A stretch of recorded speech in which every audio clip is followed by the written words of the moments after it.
Allahu në Kur'an dhe pejgamberi sallallahu alaihi wasallam në hadithet e tij nuk ka lënë ndonjë të mirë, ndonjë hajër, veç se na ka stimuluar për ta. Dhe nuk ka lënë ndonjë sherr ose e keqe, veç se na ka urdhëruar të largohemi nga ajo. E prej gjërave që na ka stimulu ose na ka sjell shembull, është edhe cilësia e altruizmit, ky virtyt mjaft i lartë, i nivelit lartë.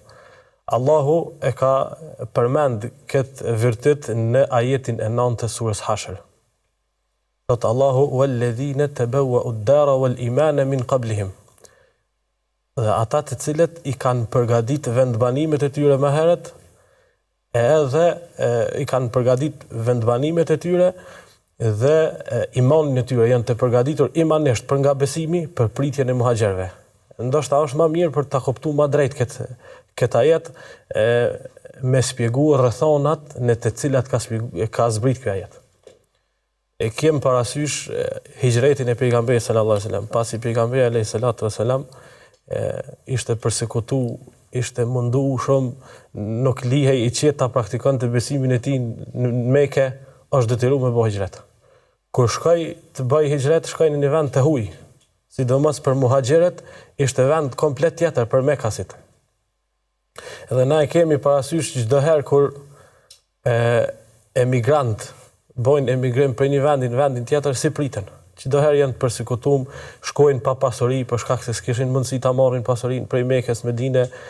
Çdo herë priten, ndoshta në mënyrë më të keqe për banorëve të atij vendi. Ndërsa çfarë ndodhi tek ta, ensarët i pritën në mënyrën më të mirë të mundshme i pritën muhaxherët.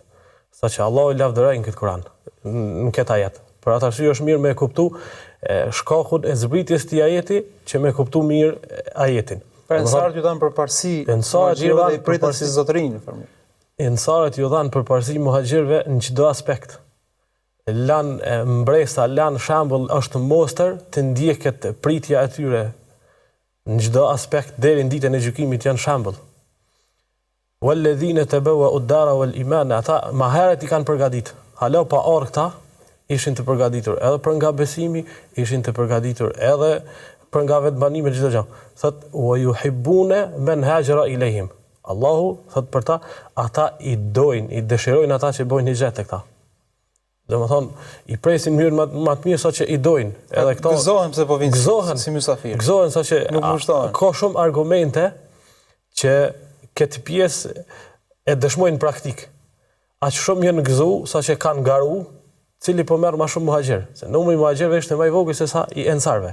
Kanë garu cili po merr më shumë.